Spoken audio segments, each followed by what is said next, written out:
첫 번째 질문은 우리가 다 예수를 믿습니다. 예수 믿죠? 여기 오신 분 중에 예수 믿지 않은 분 한 분도 안 계시죠? 예수 믿지 않으면 여기 오시지도 않을 겁니다. 여러분이 다 예수를 믿어 교회를 다녀요. 그러면 내가 왜 예수를 믿을까? 왜 교회를 다닐까? 우리가 이제 그것에 대해서 근본적인 질문, 그것에 대한 답을 있어야 합니다. 그죠? 그러면 왜 예수를 믿을까요? 이건 첫 번째 질문과 답과 같습니다. 우리 인생의 가장 중요한 일은 하나님께 돌아가는 일입니다. 여러분요, 엄마를 잃어버린 어린아이에게 가장 중요한 일은 어떤 일이에요? 엄마를 잃어버린 어린아이에게 가장 중요한 일은 엄마 찾아서 엄마 품에 안기는 겁니다. 그러면 하나님 앞에 쫓겨난 인간, 하나님을 떠난 인간, 하나님을 잃어버린 인간에게 가장 중요한 일은 하나님 앞에 돌아가는 거죠? 돌아가는 일입니다. 그럼 누구를 통해서 돌아가요? 예수를 통해서 돌아갑니다. 그래서 우리가 예수를 믿는 목적은 하나님께 다시 돌아가기시죠. 이 예수를 믿는 목적, 우리 인생의 가장 중요한 일이 무엇인가를 여기에 분명히 해야 합니다. 그렇죠? 그래서 우리가 예수를 믿고 하나님께 다시 돌아가요. 그러면 우리가 예수를 믿는데 예수를 믿는 근거가 무엇일까? 그죠? 예수를 믿는 근거가 무엇일까? 예수를 믿는 근거는 우리가 가지고 있는 성경입니다. 성경이 없다면 예수를 믿을 수도 없고 예수도 믿지도 못하죠. 예수 믿지 못하면 하나님께 돌아가지 못하죠. 인생의 가장 중요한 문제가 해결되지 않는 겁니다. 그래서 우리가 성경을 근거로 해서 예수를 믿고 하나님께 돌아가. 그래서 여러분이요, 교회 출석하면 교회에서 제일 먼저 주는 선물이 어떤 선물이에요? 성경을 주잖아요. 성경을 주고 다 교회에 다니면 자기 집에 성경 한 권 이상은 있죠. 요새는 한 권 정도가 아니라 몇 권씩 있어요. 한 권 있어요. 왜요?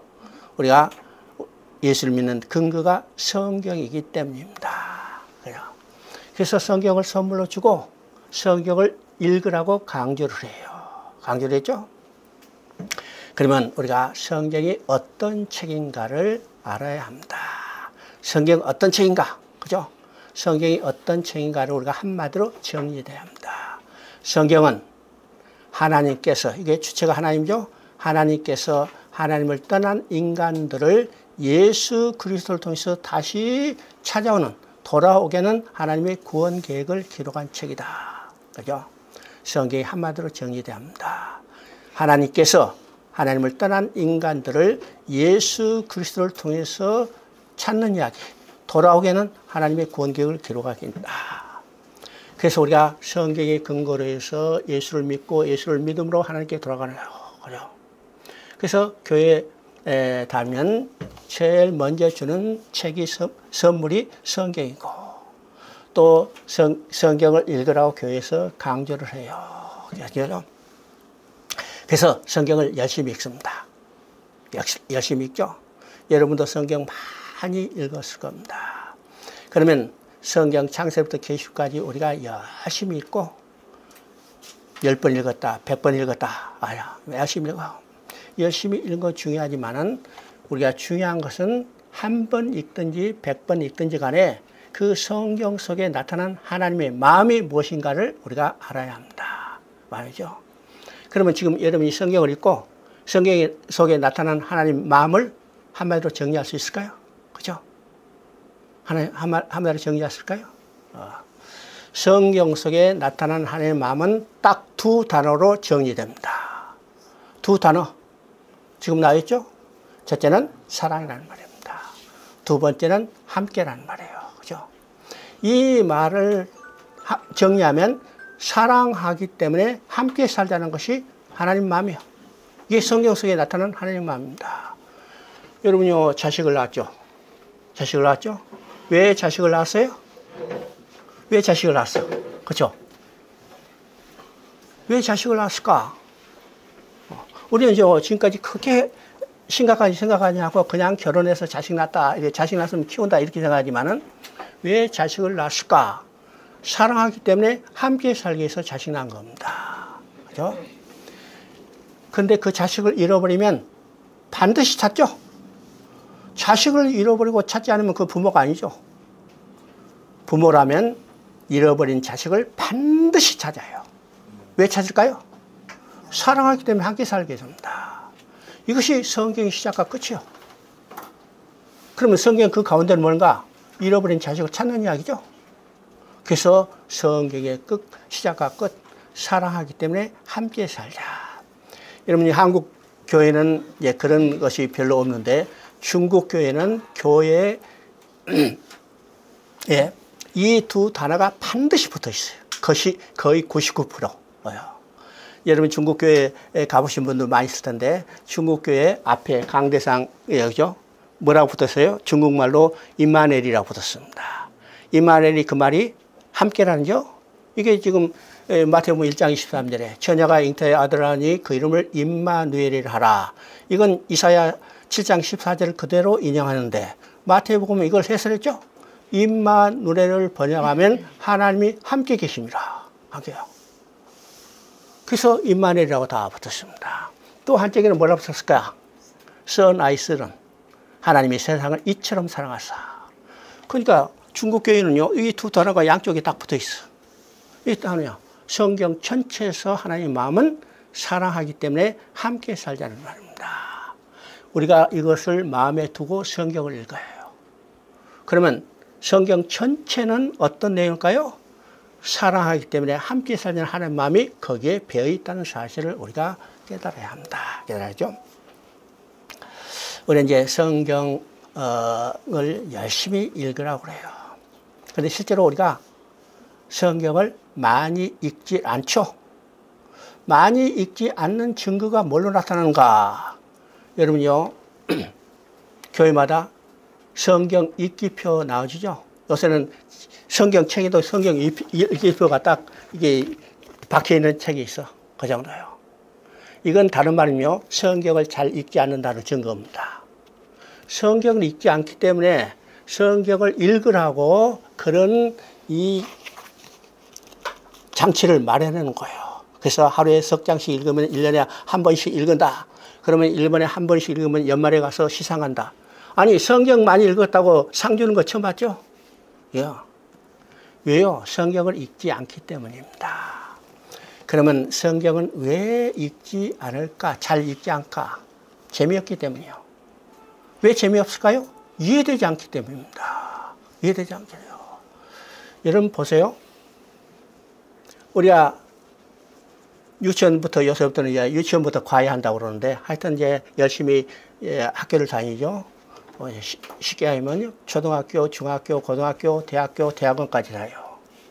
그러면 각급 학교에 각급 학년마다 그게 해당되는 교과서가 있죠. 교과서가 있습니다. 교과서 얼마나 잘 돼 있어요?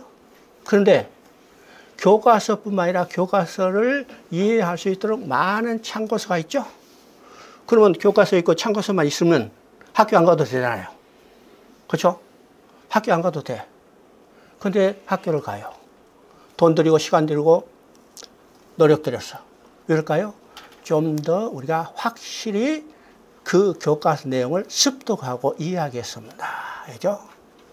그러면 성경이라는 이 교과서도 이해가 돼야 재밌게 읽죠? 이해가 돼요. 근데 이해가 되지 않기 때문에 잘 읽지 않습니다. 이해가 되지 않는다는 것은 그 책이 재미가 없다는 거예요. 그죠? 왜일까? 성경책에 대한 관점이 잘못됐기 때문이야. 잘못됐다고까지 하면 너무 극단적인 몰라도 관점이 좀 바뀌어야 합니다. 우리가 성경은 지금까지 어떤 관점으로 생각했는가? 야, 성경은 종교에 가는 것이다. 종교는 사람들을 거룩하게 살아가는 것이다. 그래서 이 성경책을 윤리책, 도덕책으로 생각했어요. 여러분 윤리책, 도덕책 재미없잖아요. 재밌어요? 재미없어. 또 성경은 어떤 책인가? 하나님이 무엇을 하라 하지 말라고 명령하는 거. 그죠? 이 명령을 모아놓은 법률책으로 생각해요. 여러분 법률책 재밌어요? 법률책 재밌어서 법률책 책방에 사다가 열심히 읽은 사람 있어요? 법률책 보통 사람들은 거의 읽지 않습니다. 공무원 시험 준비한 사람이나 또는 법을 집행한 사람들이 별 수 없이 법률책을 읽죠. 그 다음에 성경은 어떤 책인가, 인생이 무엇인가 깊이 사색하는 철학책이라고 생각해요. 철학책 재밌어요? 재미없어요? 철학책 골치 아파요. 자, 이런 관점을 가지고 있기 때문에 성경이 이해가 되지 않고 성경이 재미가 없습니다. 재미가 없기 때문에 읽지 않아. 읽지 않기 때문에 읽으라고 여러 가지 장치를 하는 겁니다. 근데 성경에 대한 관점이 바뀌어야죠. 성경은 어떤 책인가? 성경은 첫 번째 연애편지입니다. 연애편지. 자, 말라기 1장 2절을 보면 하나님께서 이스라엘 백성들을 향해서 지금 말씀합니다. 내가 너희를 사랑하였노라. 그러면 지금 어떤 형편에 있는 이스라엘 백성이요? 하나님을 배반하고, 그죠? 우상을 숭배하고 악을 행하던 이 백성들입니다. 그들이 하나님의 진노를 받아서 멸망하고 포로로 끌려갔다 돌아온 이 후에도 그들이 하나님을 또 배반하는 거죠. 그리고 이제 악을 행해요. 이게 말라기 시대입니다. 그때 그 하나님을 배반하고 악을 행하는 그 백성들을 향해서 하나님 뭐라고요? 내가 너희를 사랑하노라. 사랑이죠. 이것이 구약의 결론이요. 한마디로 내가 너희를 사랑하노라. 이건 구약의 결론뿐만 아니라 신약에도 마찬가지죠. 요한복음 3장 16절에 하나님이 세상을 이처럼 사랑하사. 이 세상은요, 세상의 만민일 뿐만 아니라 그 중에 누가 있냐면 나입니다. 세상이 나를 사랑하자. 그죠? 그래서 성경은 어떤 책인가? 연애편지요. 누가 누구에게 보낸 연애편지? 하나님이 내게 보낸 연애편지입니다. 여러분요, 연애편지 재밌어요? 재미없어요? 어? 연애편지 쉬워요? 어려워요? 연애편지 재밌잖아요. 연애편지 쉽잖아요. 연애편지 받아가고 어려워서 사전 갖다 놓고 단어 찾아 읽은 사람 있어요? 없잖아요.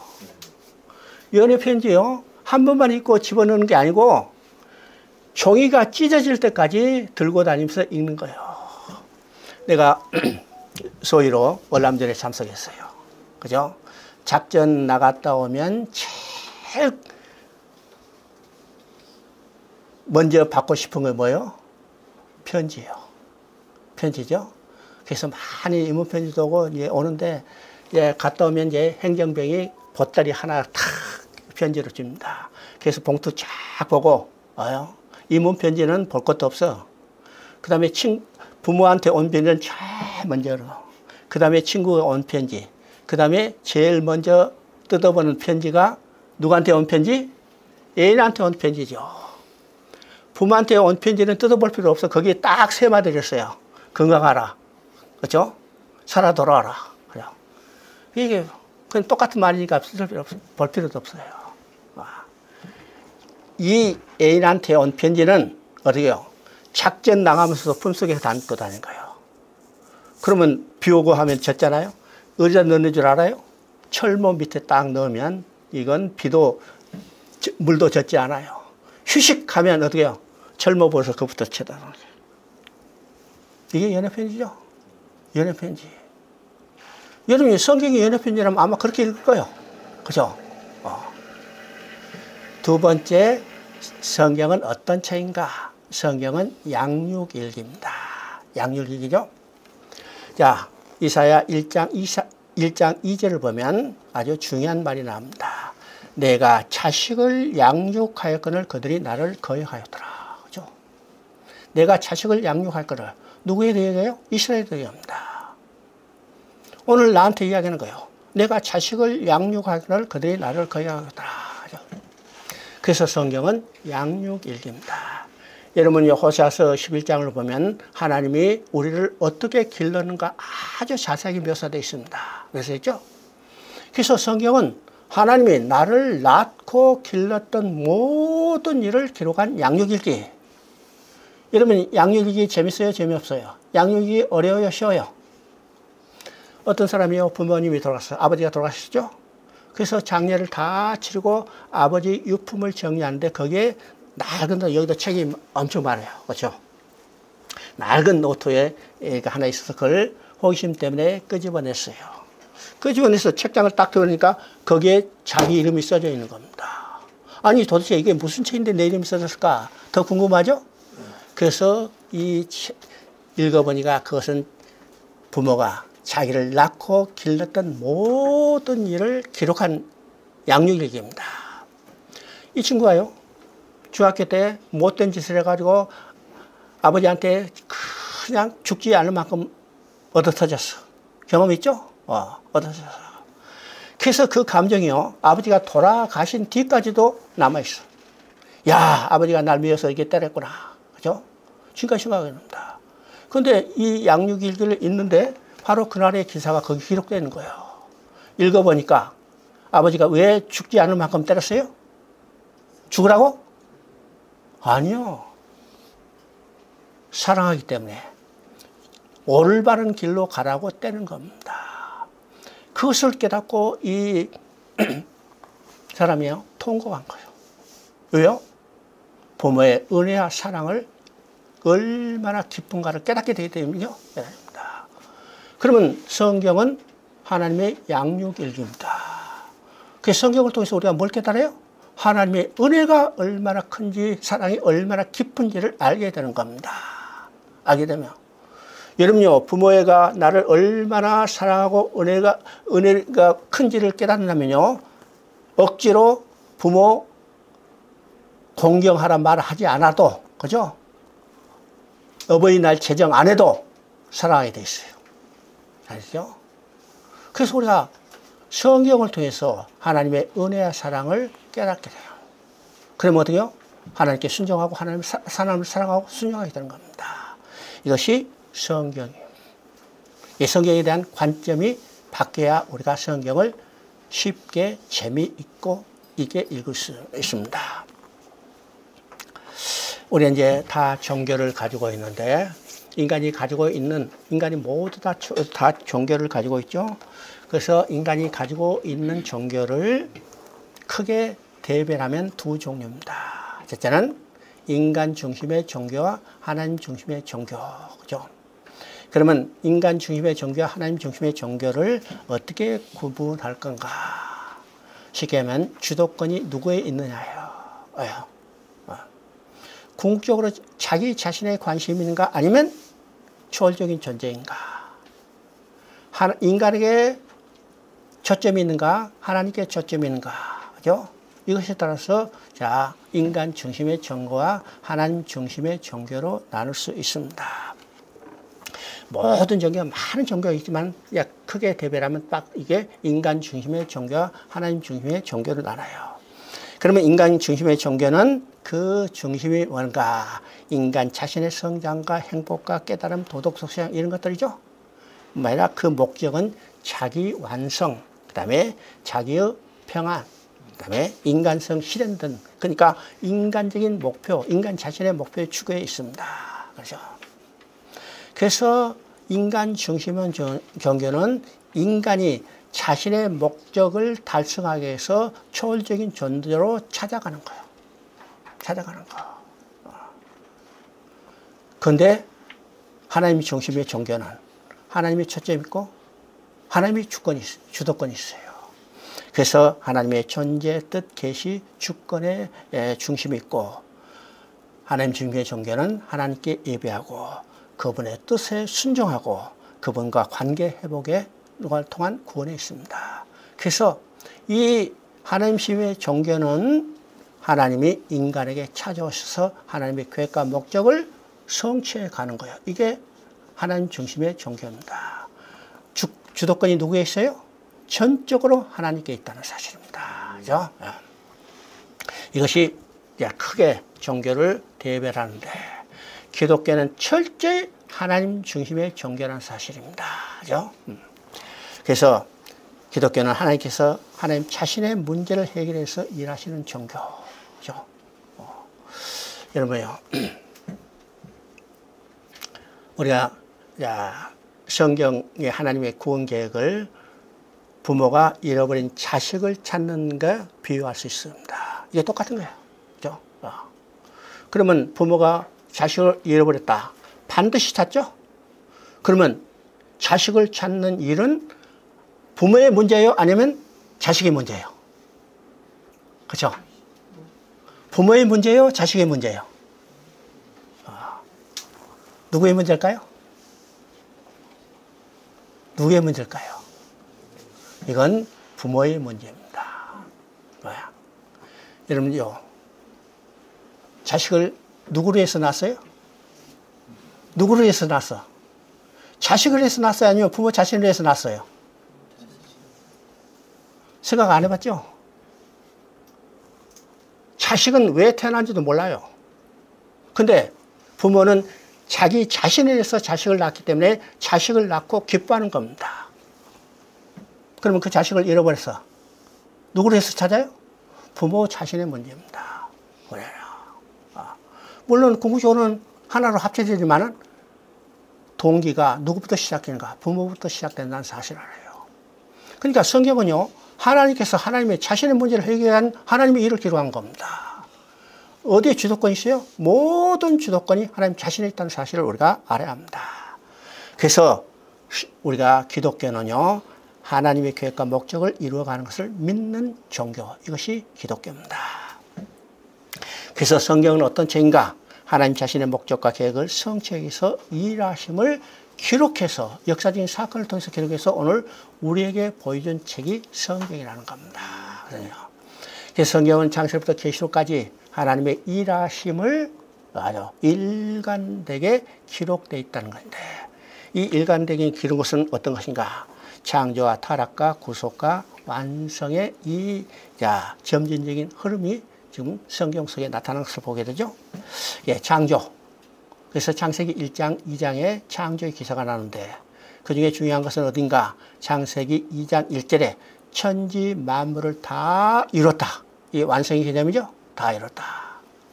근데 3장에서 인간이 범죄하자 다 이뤘다는 이것이 파괴됐어요.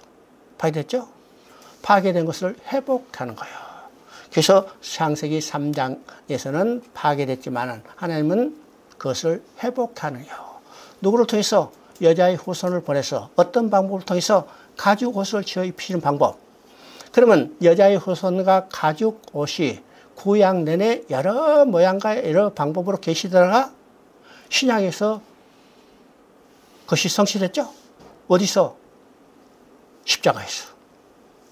그래서 요한복음 19장 30절에 다 이뤘다는 것은 여자의 후손으로 오신 예수님께서 가죽옷을 지어 입히셔서 어린 양이 돼서 십자가에 피 흘려 죽으신 거예요. 그래서 다 이뤘다는 겁니다. 알죠? 그리고 마지막 단계에서 계시록 21장 6절에 다 이뤘다고 그러죠? 다 이뤘다. 그래서 계시록 21장 6절에서 다 이뤘다고 선언할 때 뭐라고 했어요? 나는 알파 오메가요 처음이요 마지막이었습니다. 알파는 언제 시작했어요? 창세 때 알파로 시작했어요. 그죠? 다 이뤘다. 다 이루어요. 그래서 다 이뤘기 때문에 오메가가 된 거죠. 오메가입니다. 그러면 성경은 하나님의 계획과 목적을 반드시 완성하시고 끝나는 거예요. 그죠? 그래서 그 중심에는 누가 있는가? 바로 예수 그리스도가 있다는 사실을 우리가 깨달아야 합니다. 우리는 이제 성경을 기록한 목적대로 사용하고 있는가 한번 생각해 봐요. 그죠? 우리가 기독교 신앙을 근거는 성경이라고 했죠? 성경의 저자가 누굴까? 우리가 이제 공식적으로 40명의 저자로 하지만은 실제로 저자는 누구냐? 하나님 자신이요. 왜요? 성경은 성령의 감동으로 기록됐죠? 그러니까 성경은요, 하나님이 창세로부터 계시록까지 하나님이 일하실 일을 기록했어요. 역사적인 사건을 기록했죠? 그래서 어느 특정한 시대에 일하는 게 아니라 창세부터 계시록까지 일하시는 거예요. 그것이 몇 년일까? 우리가 연대를 계산할 수 없어요, 실제로. 그죠? 그러니까 오랜 생활 동안 일하신 것을 기록했기 때문에 하나님께서 각 시대마다 일하심을 그때 사람을 부려서 기록하게 했어요. 기록했죠? 기록했는데 이 40명의 제자가 각자 자기 생각대로 기록한 게 아니라 성령의 감동으로 기록됐기 때문에 성경은 창세부터 계시록까지 어디요? 일갈되고 통일된 내용이라는 사실을 우리가 깨달아야 합니다. 깨달죠? 그래서 우리가 성경을 기록한 목적이 뭘까? 성경을 기록한 목적이죠.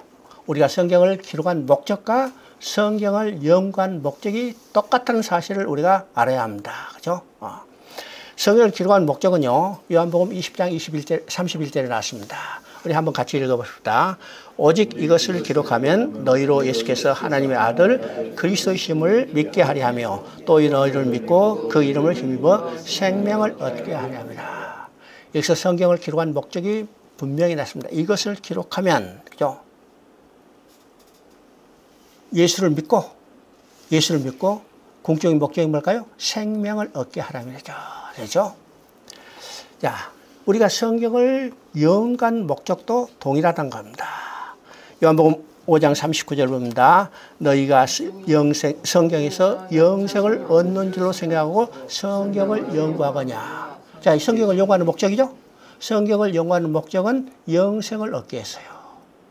누구를 통해서? 이 성경이 곧 내게 대해서 증언하는 것이다. 예수 그리스도를 믿고 예수 그리스도를 통해서 영생을 얻는 것. 성경을 기록하는 목적도 마찬가지죠. 예수 그리스도가 누군지를 알게 해서 그를 통해서 생명을 얻게 하는 겁니다. 영생을 얻게 하는 것이 성경을 기록한 목적이고 우리가 성경을 연구하는 목적도 똑같이 예수 그리스도를 믿고 영생을 얻게 하는 거예요. 그러니까 성경을 기록한 목적도 우리가 성경을 연구한 목적도 목적이 뭐예요? 이 땅에서 얼마나 잘 먹고 잘 사는데 목적이 있는 게 아닙니다. 영생을 얻는 거예요. 그러면 이 영생이라는 말, 생명이라는 말, 여기서 지금 생명이라는 말과 영생이라는 말이 지금 교차해서 사용되고 있죠. 성경에 여러 용어가 나와 있는데 거기에 궁극적인 동의어인 용어들이 있습니다. 그 용어들이 어떤 건가? 바로 천국이요, 하나님 나라요, 영생이요, 생명이요, 영광이요, 구원입니다. 여기죠? 여러분 마태복음 19장을 보면, 그죠? 우리가 잘 아는 부자 청년 이야기요. 부자 청년이 예수님께서 찾아서 물어봐요. 무엇을 하여야 영생을 얻습니까? 그렇죠? 무엇을 하여야 영생을 얻습니까? 그랬더니 예수님이 뭐라고 말씀하세요? 계명을 다 지켜라. 부자 청년이요. 나 어렸을 때부터 계명 다 지켰는데요. 그래서 예수님이 뭐라 했어요? 너 있는 것을 팔아서 가난한 자 죽여 나를 따르라. 그랬더니 이 부자 청년이 부자인 거로 근심하며 떠났습니다. 그때 예수님이 뭐라고 말씀하세요? 부자는 천국에 들어가기가 어려우니라. 그죠? 무엇을 하려 영생을 얻겠냐 물어봤는데 부자는 천국에 들어가기가 어려우니라. 그 다음에 하나님 나라에 들어가기가 낙타가 들어간 것이 더 쉬울 것이다. 이 얘기죠?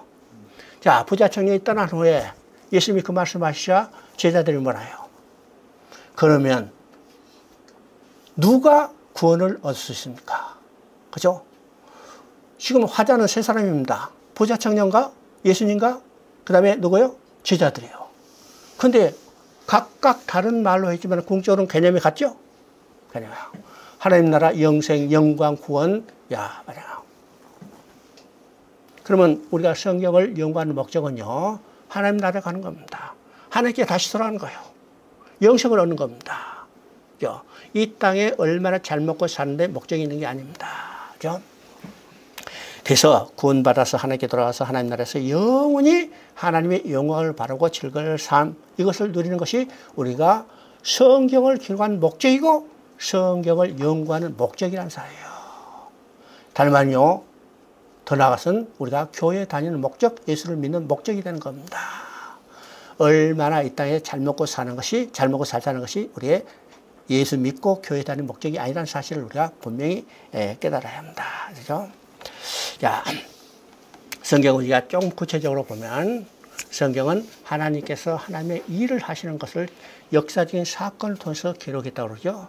그러면 하나님이 하신 일이 어떤 일인가? 우리가 요한복음 5장 17절을 통해서 보게 됩니다.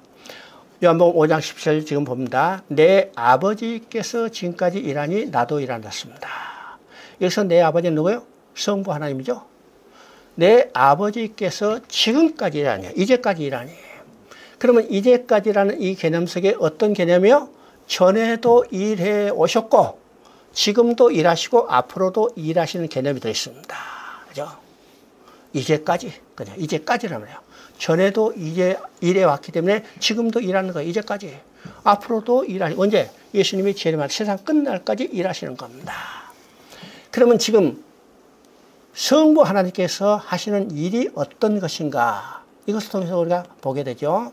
그러면 요한복음 5장은 어떤 배경이요? 안식일이 배경입니다.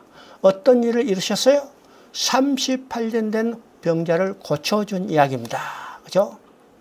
안식일에 38년 된 병자를 고쳐주었는데, 예수님이 고쳐줬죠? 그러자 지금 유대인들이 예수님을 책망하는 거예요. 왜 안식일에 병자를 고쳐줬냐? 왜 안식일을 일했느냐? 왜 안식일을 어겼느냐? 왜 율법을 어겼느냐? 책망을 하죠? 그때 예수님이 말씀하십니다. 내 아버지께서 지금까지 일하니 나도 일한다. 그죠? 그러면 이건 어떤 개념일까요? 내 아버지가 하시는 일은 어떤 일일까요? 어떤 일인가 생각해 봅니다. 38년 된 병자를 고쳤다. 이게 하나님이 하는 일. 그러면 병원 차리면 훨씬 낫잖아요. 그렇죠? 그 일의 개념이 어떤 것인가 생각합니다. 이게 배경이 안식이라는 일의 배경이라는 사실을 알아야 합니다. 그날이 안식일이었는데 이 병자는 안식을 누렸어요? 누리지 못했어요? 안식을 누리지 못했죠? 왜 안식을 누리지 못했어요? 그날뿐만 아니라 38년 된 병자라기 때문에 38년 동안 수많은 안식이 지나갔지만 이 환자는 안식을 누리지 못했어요. 왜 안식을 누리지 못했어요? 병 때문입니다. 그래서 병 때문에 안식이지만 안식을 누리지 못하는 이 환자를 고쳐줌으로 뭘 회복시켜줬어요? 안식을 회복시켜야 하는 겁니다. 안식을요. 그러면 내 아버지께서 하나님이 하신 일은 어떤 거요? 하나님이 하신 일은 안식을 잃은 인간들을 안식을 회복시켜주는 일. 이게 하나님의 일입니다. 그죠? 그 일을 누구를 통해서요? 나도 이룬다. 예수 그리스도를 통해서 일하는 겁니다. 그죠? 그래서 안식을 회복시켜주는 일. 이걸 다른 말은요. 하나님의 구원 계획을 성취하는 일입니다. 누구를 통해서 성취하는가? 바로 요한복음 5장 39절이죠. 너희가 성경에서 영생을 얻는 줄 생각하고 성경을 연구하거냐? 이 성경이 곧 내게 대해서 증언하는 거라. 나는 누구요? 바로 예수 그리스도입니다. 그렇죠? 그러면 아버지께서 하신 이 하나님의 모든 구원 계획은 누구를 통해서 성취하는가? 바로 예수 그리스도를 통해서 성취하는 겁니다. 그래서 우리가 어떤 성경을 읽든지 가장 중요한 전제는 뭘까요? 그 성경이 예수 그리스도를 증언한다는 겁니다. 이것이 성경을 우리가 연구하고 성경 읽을 때 머릿속에 확고하게 자리 잡아야 할 내용이에요. 어떤 성경을 읽든지 그 성경이 누구를 증거해? 예수 그리스도를 증거해요. 자, 여기서 성경이라고 했죠. 여기서 말하는 성경은 신약 성경일까요? 아니면 구약 성경일까요? 아니면 전체 다 성경일까요? 여기서 말하는 성경은 구약 성경입니다. 왜요? 예수님 지금 말씀하시죠? 예수님이 말씀하실 때 신약 성경은 기록됐을까요? 안 됐을까요? 기록 안 됐잖아요. 그러니까 예수님이 성경이라고 말씀하시는 것은 이건 신약 성경이 아니라 구약 성경입니다. 그러면 구약 성경에는 예수란 말도 없고 그리스도란 말도 없는데 구약 성경이 어떻게 예수 그리스도를 증언할까? 그죠? 예수 그리스도를 어떻게 증언할까? 이건 우리의 히브리서 통해서 보게 됩니다.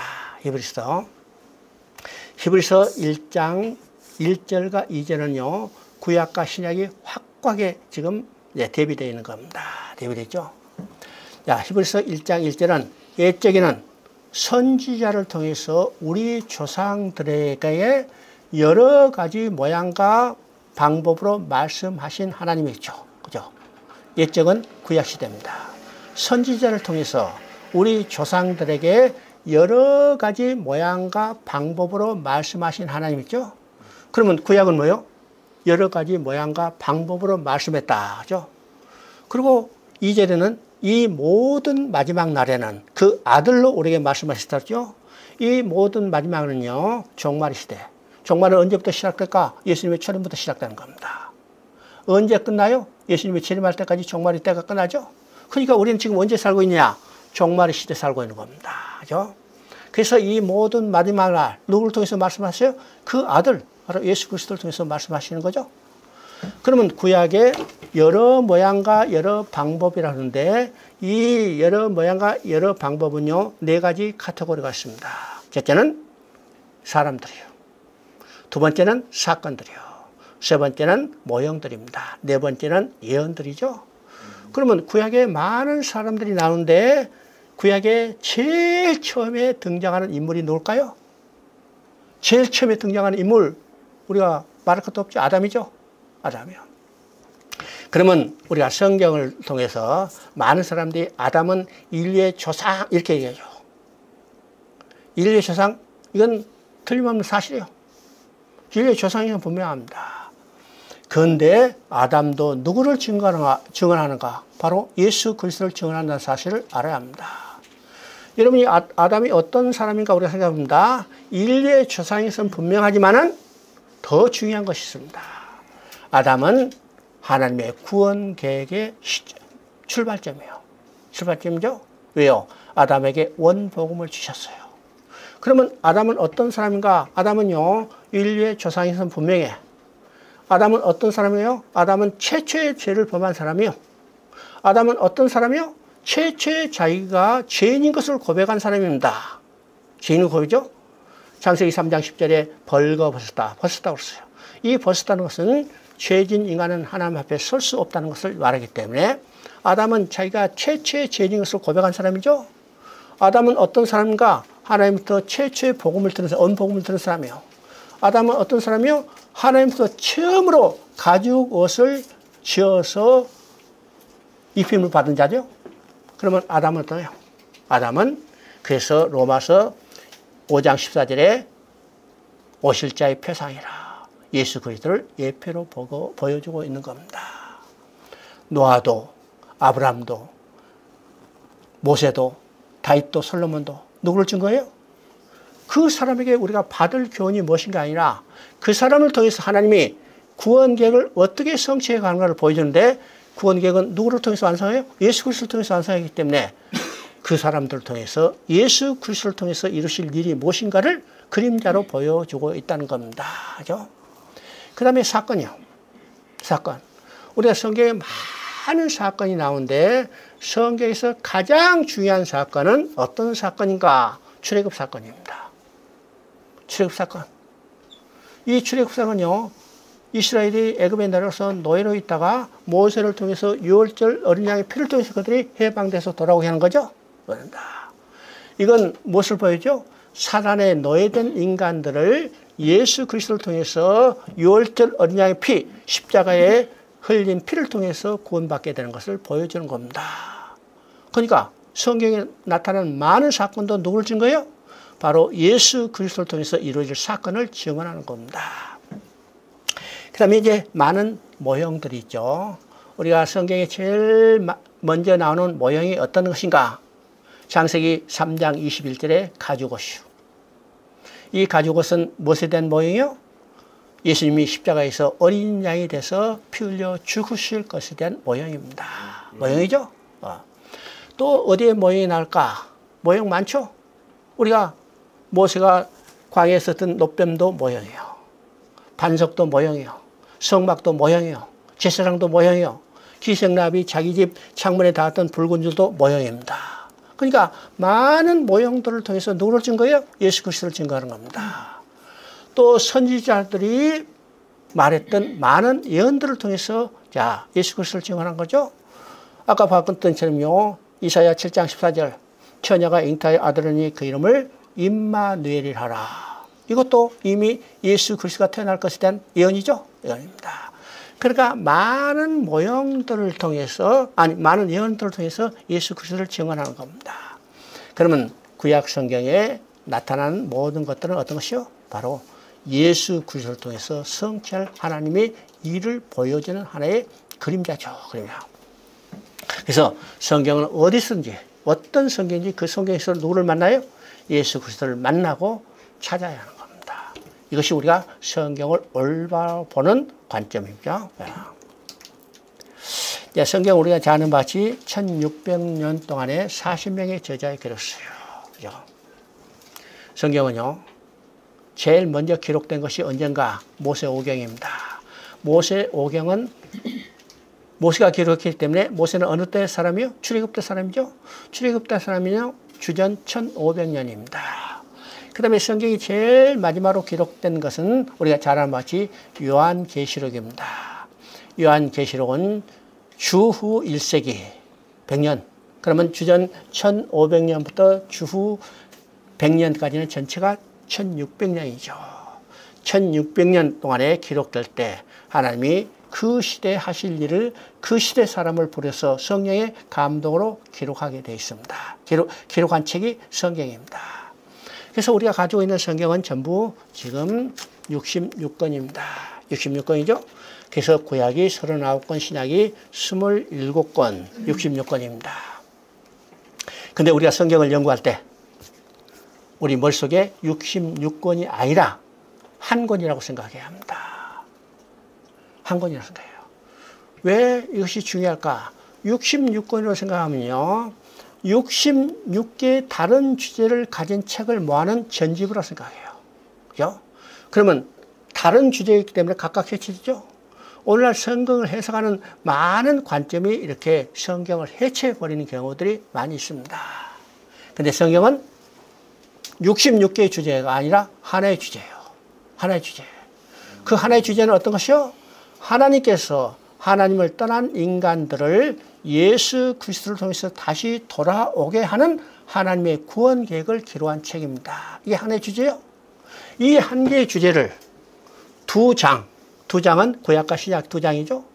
그 다음에 66과, 66과는 창세기부터 계시록까지 66과.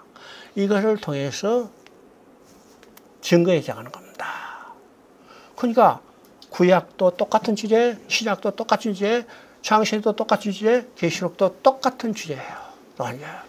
네.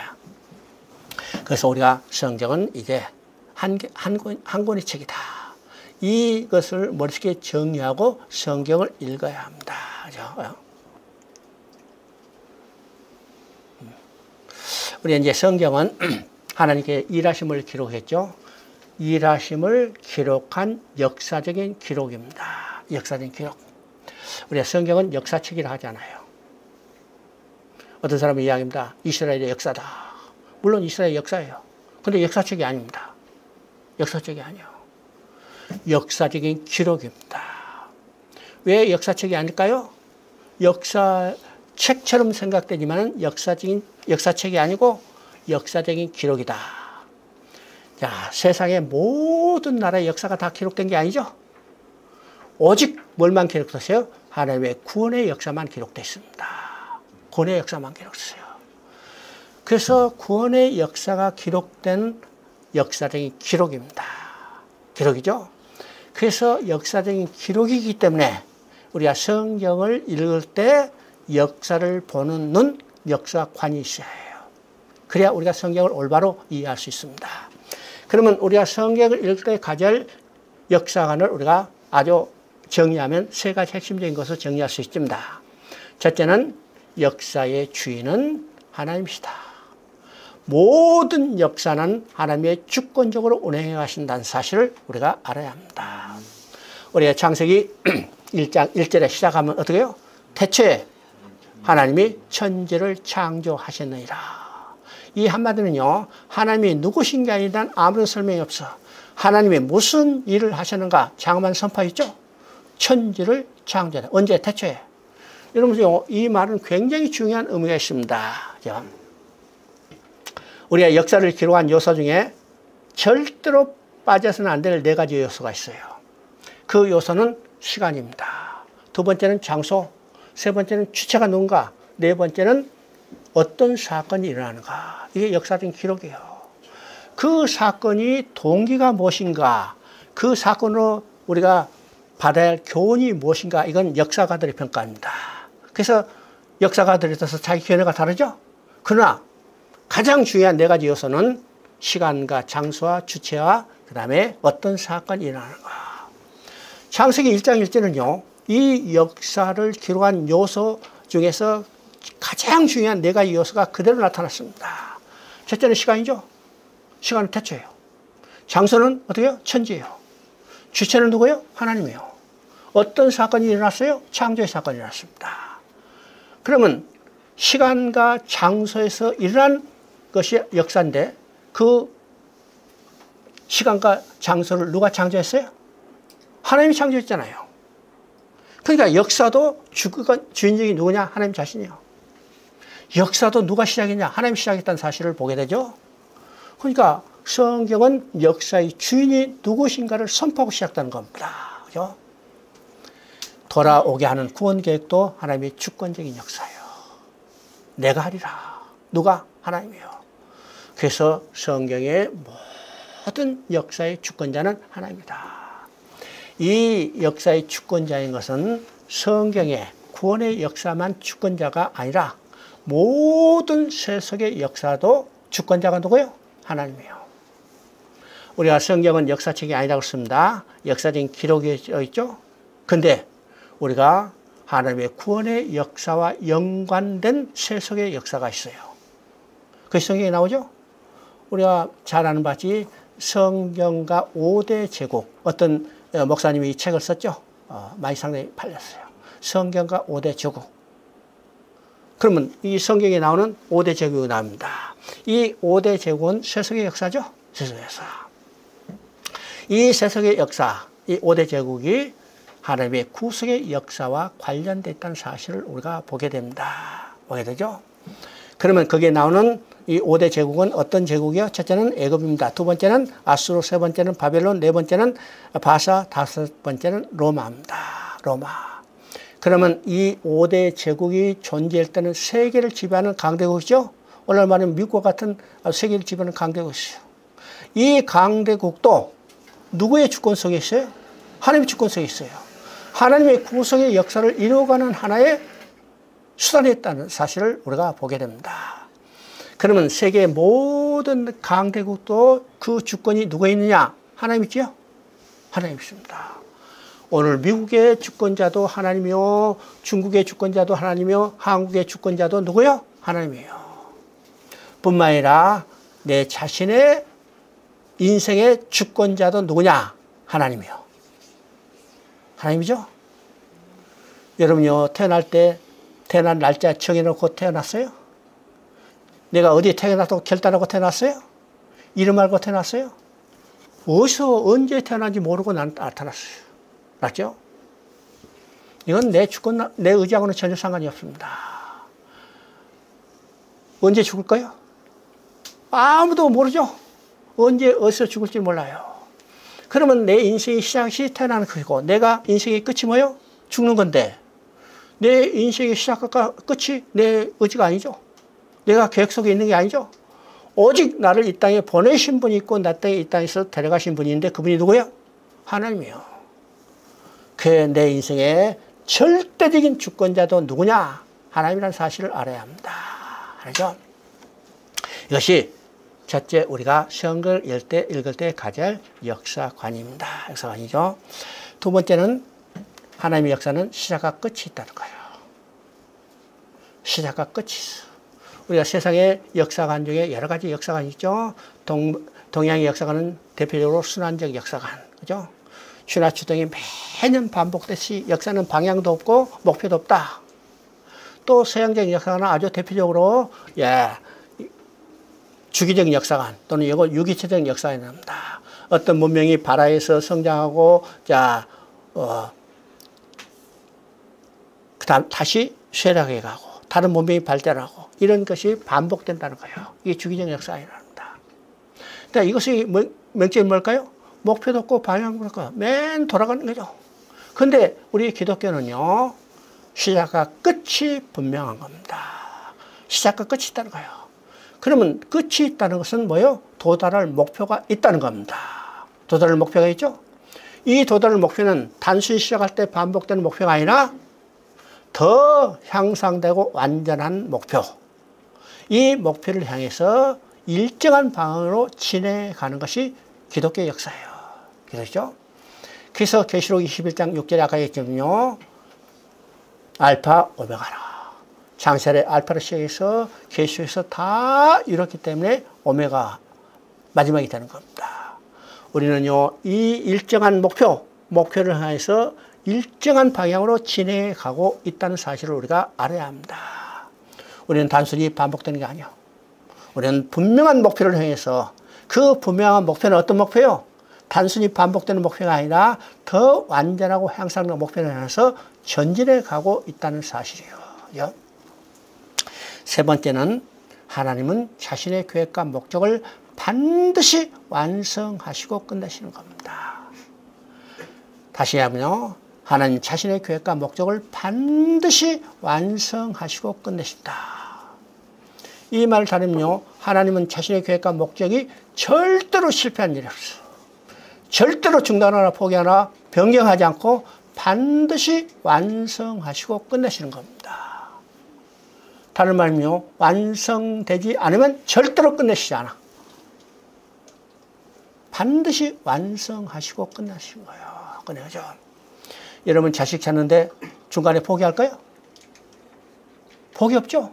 끝까지 하는 거예요. 이게 누구냐? 하나님이에요. 그래서 하나님의 자신의 계획과 목적을 반드시 완성하시고 끝내기 때문에 우리의 이것이 구원의 확신입니다. 하나님이 나를 구원하고 계획했다면 이건 절대로 실패하는 일이 없죠. 중단하거나 포기하거나 병행하지 않고 반드시 완성하시고 끝내실 겁니다. 이것이 우리의 구원의 확신이에요. 그죠? 우리 이제 성경을 볼 때 성경의 일관성과 통일성과 점진성을 비유하는 몇 가지가 나옵니다. 그죠? 우리가 세 가지 비유를 보였을 때, 첫째는 성경은 예수 그리스도의 초상화를 그려가는 과정이라 이렇게 볼 수가 있습니다. 그죠? 여러분 사진을 찍을 때는 샷다 누르면 한 방에 딱 찍어지지만은 초상화를 그릴 때는 그렇게 안 되죠? 붓을 가지고 점을 하나 찍어. 이 점을 찍을 때는 뭘 그릴 수 있는지 알지 못하지만은 이 첫 점을 찍지 않으면 다음 그림을 그릴 수 없죠? 그죠? 그러면 예수 그리스도를 초상화를 그려가는 과정이라면 이 첫 점을 이 어떤 것이가 창세기 3장 15절이에요. 여자의 후손을 보내주겠다는 이 계시죠? 점을 찍고 시간이 지날수록 이것을 여러 모양과 여러 방법으로 드러내는 겁니다. 그러면 초상화를 그려가면 어떻게 해요? 붓을 두고 점을 찍은 다음에 눈을 그리고 코를 그리고 입을 그리고 귀를 그리고 다 그리죠? 다 그리면 그 초상화의 주인공이 딱 나타나는 거예요. 그러면 그 초상화를 그릴 때 눈도 그렸다. 누구요? 예수 그리스도님입니다. 입도 누구의 입이요? 예수 그리스도 입이죠. 그러니까 여러 모양과 여러 방법으로 누구를 찍은 거예요? 예수 그리스도인 거는 겁니다. 자, 초상화를 다 그려서 그 주인공이 예수 그리스도다. 이게 드러날 때 누가 왔어요? 실체가 이 땅에 나온 겁니다. 나야! 하고 이 땅에 오셨죠? 이게 초상화를 그려가는 과정을 비유할 수 있습니다. 두 번째 비유는요, 구원 열차가 달려가는 것을 비유할 수 있어요. 자, 창세기 여기서 구원 열차가 출발해서 달려가는 겁니다. 그러면 이 구원 열차는 어디를 일을 달려가요? 철로 일을 달려가는 거죠. 그러면 마지막 역, 계시역까지 전체 역이 몇 개냐? 66개의 역이죠. 그러면 이 구원 열차가 66개의 역을 통과해 갈 때 그 구원 열차가 달려가는 이 철로가 끊어졌을까요? 연결됐을까요? 끊어졌으면 달려갈 수 없죠. 이건 끊어지지 않은 쫙 연결된 겁니다. 그래서 우리가 성경의 일관성, 통일성을 이야기하고, 자, 창세기 역을 출발할 때는 보이지도 않고, 그죠? 근데 계시역으로 가까이 올수록 뭐예요? 그것이 또렷하게 보이는 겁니다. 이것을 우리가 점진성이라고 그래요. 세 번째는 성경이 66권이기 때문에 66층에 비유되는 높은 건물에 비유할 수 있습니다. 여러분, 이 건물이 낮든지 높든지 간에 가장 중요한 것은 뭘까요? 이 건물의 골조입니다. 이 건물도 지금 골조가 있죠? 골조. 요새 순살 아파트 여기 나왔죠? 순살 아파트. 철근 다 빼먹고, 그죠? 골조가 부실한 거예요.